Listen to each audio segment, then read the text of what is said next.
പിന്നെ ഇന്ത്യയെക്കുറിച്ച് വലിയ ഒരു മമത ഉണ്ടായിരുന്നു.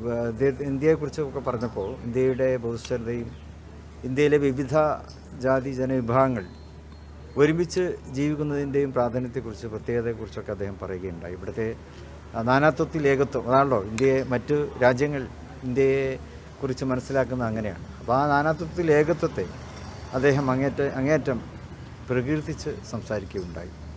ഇന്ത്യയിലെ വിവിധ മതവിഭാഗങ്ങൾ ഇവിടെ സാഹോദര്യത്തോടെ ജീവിക്കുന്നത്, അതുപോലെ തന്നെ ഗാന്ധിജിയുടെ സന്ദേശങ്ങൾ, ഇവയൊക്കെ തന്നെ അദ്ദേഹം വന്ന് പങ്കുവെക്കുകയുണ്ടായി. അപ്പോൾ ആ ഇന്ത്യയിൽ നിന്നുള്ള പ്രതിനിധികൾ എന്നുള്ള നിലക്ക് ഞങ്ങളുടെ ആദ്യം തന്നെ അദ്ദേഹം പറഞ്ഞത് നിങ്ങളെല്ലാവരും പുഞ്ചിരിച്ചിരിക്കണം എന്നാണ് പറഞ്ഞത്. ചിരിച്ചുകൊണ്ട് നമുക്ക് തുടങ്ങാം എന്ന് പറഞ്ഞുകൊണ്ടാണ് അദ്ദേഹത്തിൻ്റെ സംഭാഷണം ആരംഭിച്ചത്. അങ്ങനെ ആ സംഭാഷണത്തിലൂടെ കേരളത്തെക്കുറിച്ചും